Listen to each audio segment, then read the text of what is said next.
शिवाजी महाराज की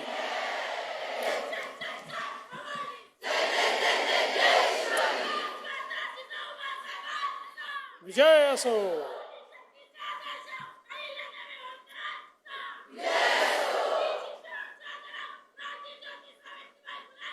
विजय असो. विजय असो. मात्र हा खरा नारी शक्तीचा आवाज आहे. हिंदवी स्वराज्याचे सरसंस्थापक छत्रपती शिवरायांना मानाचा मुजरा करतो. भारतीय राज्यघटनेचे शिल्पकार भारतरत्न डॉक्टर बाबासाहेब आंबेडकर यांना मानवंदना अर्पित करतो. आई जिजाऊ मासाहेब, ताराराणी साहेब, त्याचप्रमाणे पुण्यश्लोक अहिल्यादेवी होळकर, क्रांतिज्योती सावित्रीबाई फुले, ज्यांनी खऱ्या अर्थानं आमच्या नारी शक्तीला दिशा दिली आणि नारी शक्तीची ताकद ही संपूर्ण भारताला दाखवून दिली. अशा सर्व आमच्या ज्या सर्व प्रतीक आहेत त्यांना मी नमन करतो. आणि आजच्या या अतिशय भव्य अशा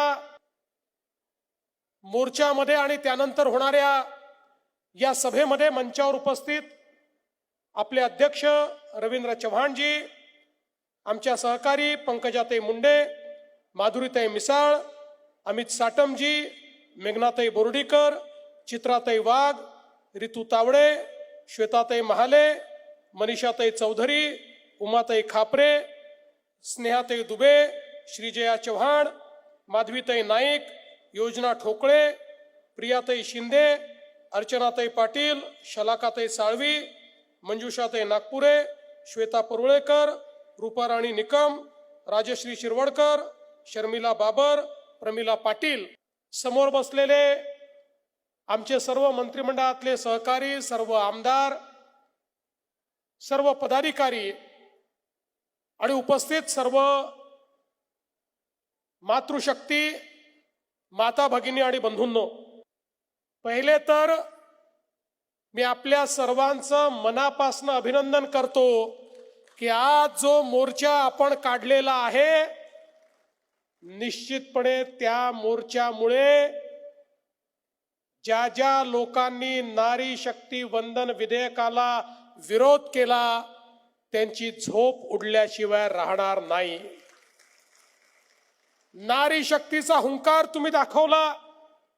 हजारोच्या संख्येनं ज्यावेळी रस्त्यावरनं तुम्ही चालत होतात त्यावेळी तो एक इशारा होता त्या सगळ्या विरोधकांना, ज्यांनी महिला अधिकाराची भ्रूण हत्या केली, ज्यांनी महिला अधिकार पायदळी तुडवले, ज्यांनी महिलांना मिळणारे अधिकार संपले म्हणून त्या ठिकाणी ढोल ताशे वाजवले, अशा सगळ्या लोकांना एक इशारा आज देण्याचं काम तुम्ही केलं.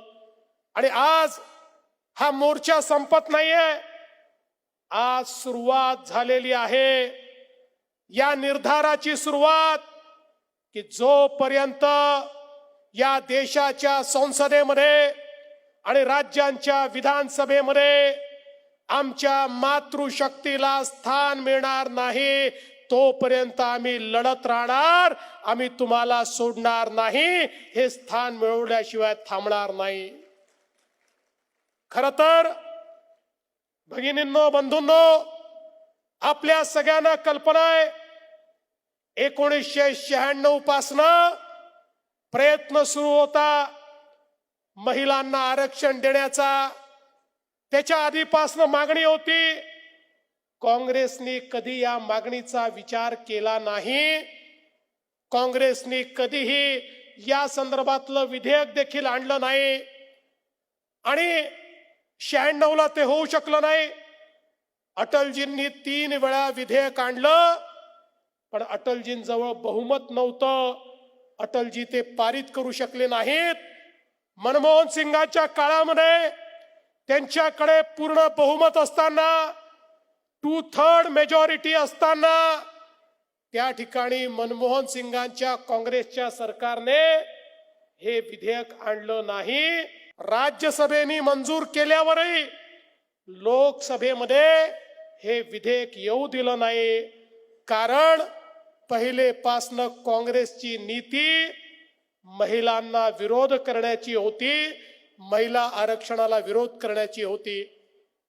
खऱ्या अर्थानं माननीय मोदीजींना 2019 साली ज्यावेळी 2/3 बहुमत हे आपण दिलं, या भारतानं दिलं, पहिला मौका मिळाल्याबरोबर माननीय मोदीजींनी संविधान संशोधन केलं आणि पहिल्यांदा भारताच्या संविधानामध्ये महिलांना 33% आरक्षण देण्याचा निर्णय हा माननीय मोदीजींनी घेतला.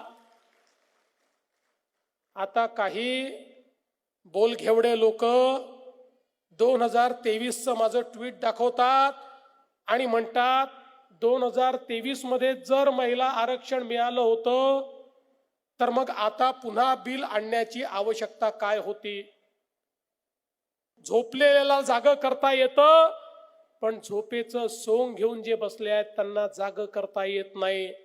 हे झोपेचं सोंग घेऊन बसलेले जे काही लांडगे आहेत, ज्यांना या ठिकाणी महिलांचं आरक्षण नको आहे, त्यांना हे माहिती आहे अरे 2023 साली महिला आरक्षणाचं विधेयक आलं त्यावेळी त्यांना हे माहिती होतं की एनडीए कडे 2/3 मेजॉरिटी आहे, आपण मत दिलं नाही तरीही बिल पास होणार.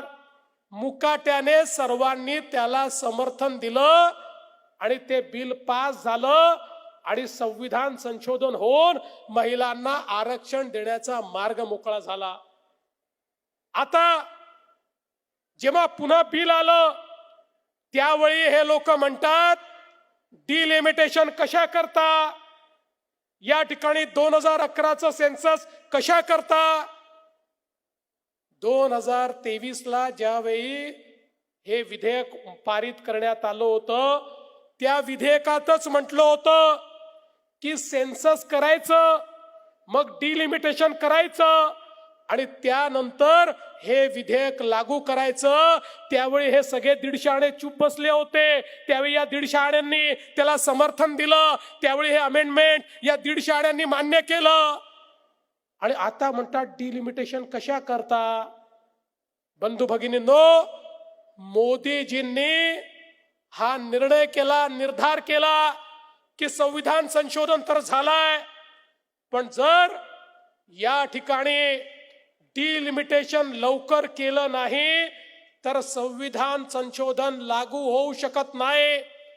2029च्या निवडणुकीमध्ये महिलांना रिझर्वेशन मिळू शकत नाही आणि म्हणून मोदीजींनी पुन्हा जो काही कायदा आणलेला आहे त्या कायद्याच्या माध्यमातून 33% आरक्षण 2029च्या निवडणुकीमध्ये लागू करण्याकरता तरतूद करण्यात आली आणि त्याच्यासोबत 2 तरतुदी केल्या. कारण नवीन सेन्ससला वेळ लागणार आहे हे लक्षात आल्यानंतर 2027 मध्ये सेन्सस होईल, 28 मध्ये आकडे येतील, मग 29 मध्ये जर डिलिमिटेशन सुरू केलं तर 34 मध्ये देखील लागू होईल की नाही माहिती नाही. आणि म्हणून मोदीजींनी संविधान संशोधन आणलं की नवीन सेन्ससची आवश्यकता नाही, लगतचं जे शेवटचं सेन्सस असेल, जी जनगणना असेल त्याचे आकडे विचारात घेता येतील. दुसरं, सेन्ससचा प्रश्न मोदीजींनी सोडवला. प्रश्न डिलिमिटेशनचा होता. साऊथचे राज्य म्हणत होते आम्ही त्या ठिकाणी लोकसंख्या वाढीला रोकथाम केली, त्यामुळे जर डिलिमिटेशन झालं तर आमच्या जागा कमी होतील आणि उत्तरेच्या जागा वाढतील. त्याच्यावरही मोदीजींनी असा तोडगा काढला की कोणाचंही नुकसान होणार नाही. सगळ्या राज्यांमध्ये 50% जागा वाढवण्याचा निर्णय हा डिलिमिटेशननी केला. त्यामुळे साऊथची जी राज्य आहेत या राज्यांना लोकसभेमध्ये 23.67% एवढं जे रिप्रेझेंटेशन होतं ते आता ही डिलिमिटेशन नंतर 23.67 ऐवजी 23.87% होत होतं. म्हणजे ते कुठेच कमी होत नव्हतं. कुठल्याच राज्याचं संसदेमधलं रिप्रेझेंटेशन कमी होणार नाही अशा प्रकारचा निर्णय केला. आणि जे डिलिमिटेशन होईल वाढलेल्या जागांचं ते त्या राज्यातल्या लोकसंख्येच्या अनुसार हे डिलिमिटेशन होईल असं सांगितलं.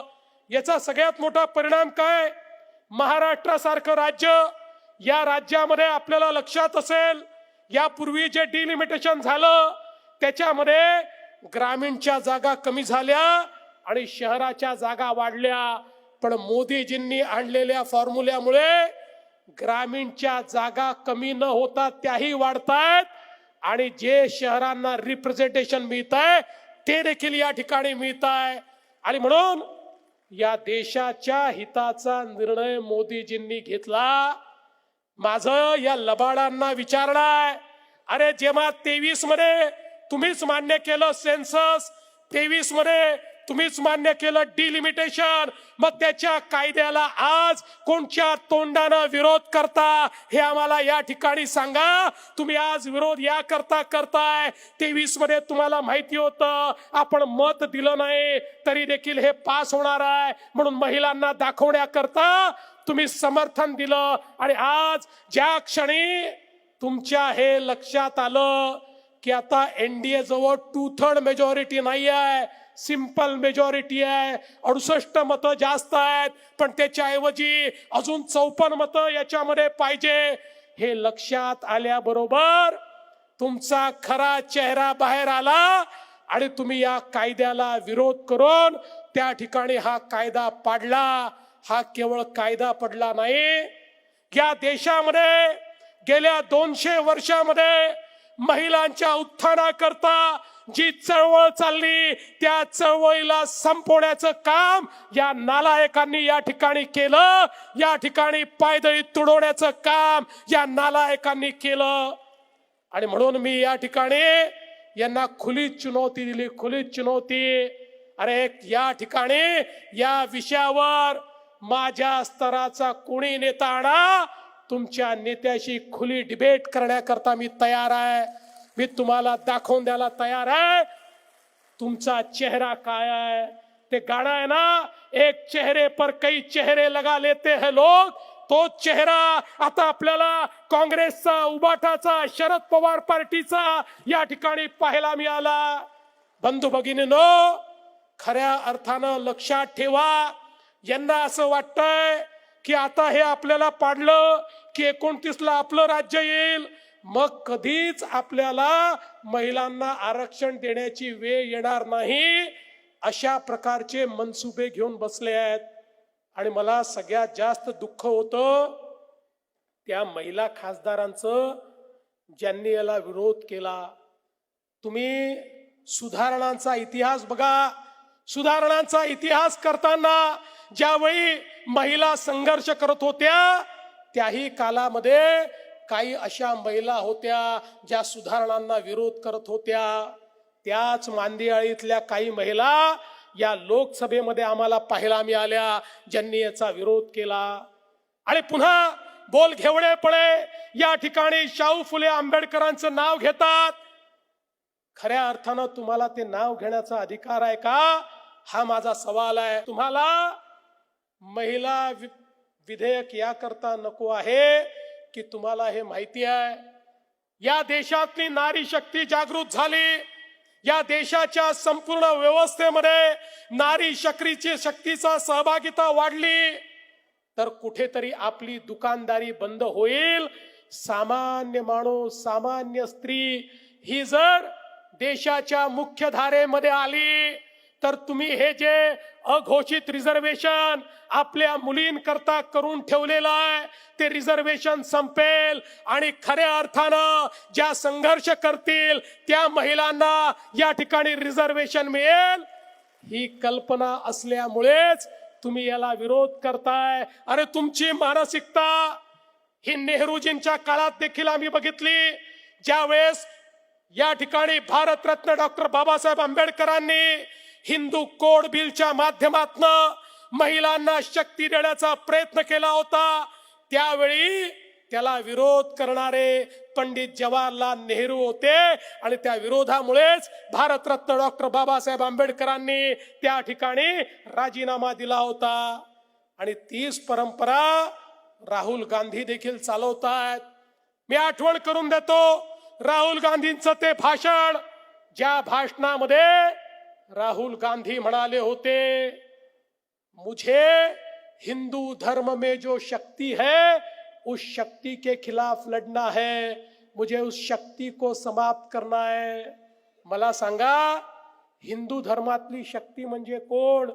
हिंदू धर्मात शक्ती कोणाला म्हटलाय? अरे आदि शक्तीला शक्ती म्हटलाय, नारी शक्तीला शक्ती म्हटलाय। हिंदू धर्मामध्ये शक्ती म्हणजे जी खऱ्या अर्थानं महादेवाला ताकद देते, ती खऱ्या अर्थानं हिंदू धर्मातली शक्ती आहे। त्या शक्तीचा विनाश म्हणजे नारी शक्तीचा विनाश। तुम्ही लक्षात घ्या, यांच्या मेंदूमध्ये या ठिकाणी नारी शक्तीला संपवण्याची ही जी संकल्पना आहे, तीच संकल्पना पुन्हा एकदा आपल्याला या मतदानाच्या माध्यमातून दिसली आहे। आणि म्हणून बहिणींनो आणि भावांनो, मी तुम्हाला एवढीच विनंती करण्याकरता आलो आहे, या ठिकाणी हे जे काही विधेयक पडलेलं आहे याने केवळ महिलांचं आरक्षण थांबलं असं नाही, या देशाच्या विकासाची वाटचाल देखील रोखण्याचं काम या ठिकाणी विरोधकांनी केलंय। कारण आपण बघा, जगाच्या पाठीवर ज्या देशांमध्ये महिलांची सहभागिता आहे तेच जगाचे विकसित देश आहेत। जगाच्या विकासाच्या पाठीवर ज्या देशांनी महिलांना सहभागी करून घेतलं त्यांनी विकास केला। आणि म्हणून मोदीजींनी पहिल्या दिवशीपासनं बेटी बचाओ बेटी पढाओ पासून सुरुवात केली, लखपती दीदी पर्यंतचा हा संपूर्ण प्रवास मोदीजींनी या ठिकाणी केला। आणि त्या माध्यमातून शेवटी महिलांकरता राजकीय नेतृत्व मिळालं पाहिजे, या दृष्टीने ही आरक्षणाची संपूर्ण व्यवस्था उभी केली। आज आपल्या संसदेमध्ये 73 महिला खासदार आहे। हे बिल पास झालं असतं तर 274 महिला खासदार आपल्या संसदेमध्ये दिसल्या असत्या। आणि केवळ त्यांच्यामध्ये वाढ झाली असती असं नाही, तर आमच्या शेड्यूल कास्ट, शेड्यूल ट्राइब, आदिवासी महिलांना संधी मिळाली असती। मोठ्या प्रमाणात त्या ठिकाणी आदिवासी आमच्या महिला खासदार झाल्या असत्या। अनुसूचित जातीच्या आमच्या महिला यांच्या संख्येमध्ये देखील या ठिकाणी वाढ झाली असती। पण खऱ्या अर्थानं यांना ती वाढ होऊ द्यायची नव्हती। हे दलित विरोधी, आदिवासी विरोधी आणि या ठिकाणी संविधान विरोधी अशा प्रकारचा यांचा चेहरा हा या ठिकाणी ओपन झालेला आहे। आणि म्हणून तुम्हाला एवढीच विनंती करण्याकरता आलो आहे, एक मोर्चा काढून जर शांत बसलो तर आपल्याला येणाऱ्या पिढ्या माफ करणार नाही। एक मोर्चा काढून शांत बसलो तर महिलांना न्याय मिळणार नाही। आणि जर या 150 लोकांना या ठिकाणी लक्षात आलं की महिलांना आपण दाबू शकतो, एक खेळी त्यांनी यशस्वी केली आहे, पण या खेळीनंतर जर आपण आग लावली नाही तर हे प्रत्येक वेळी महिलांना अशाच प्रकारे दाबत राहतील। हे कधीच महिलांचा विकास होऊ देणार नाही। आणि म्हणून प्रत्येक महिलेच्या मनामध्ये आग जागृत करण्याकरता मैदानामध्ये उतरण्याची हीच ती वेळ आहे, हीच ती वेळ आहे। आणि म्हणून तुम्हाला विनंती करतो, आज सुरुवात झालेली आहे, सुरुवात ही दमदार आहे, पण याच्या पुढे मोठ्या प्रमाणात जागृती करावी लागेल, प्रत्येक महिलेपर्यंत पोचावं लागेल। 1 कोटी महिलांच्या सह्या या ठिकाणी जमा करून राहुल गांधी आणि त्यांचे चट्टे बट्टे यांच्या थोबाडावर त्या ठिकाणी मारावे लागतील आणि सांगावं लागेल, राहुल गांधी, उद्धव ठाकरे आणि पवार साहेब, नारी शक्तीची ताकद लाडक्या बहिणींच्या माध्यमातून तुम्ही पाहिली आहे। एकदा बहिणी संघटित झाल्या तर तुम्हाला विरोधी पक्ष नेता बनवण्या इतक्या देखील जागा देत नाहीत। आणि आता तर तुम्ही खऱ्या अर्थानं आमच्या बहिणींना या ठिकाणी अशा प्रकारे घायल केलेला आहे, अशा प्रकारे त्यांच्यावर वार केलेला आहे की आता बहिणी थांबणार नाही। आता ही लढाई त्याच दिवशी पूर्ण होईल ज्या दिवशी भारताच्या संसदेमध्ये मोदीजींच्या नेतृत्वात 33% महिला खासदार आणि महाराष्ट्राच्या विधानसभेमध्ये यांच्या नाकावर टिच्चून 33% महिला आमदार आम्ही निवडून देऊ। त्याच दिवशी लढाई आम्ही समाप्त करू हा विश्वास व्यक्त करतो आणि माझं बोलणं संपवतो। धन्यवाद। जय हिंद, जय महाराष्ट्र।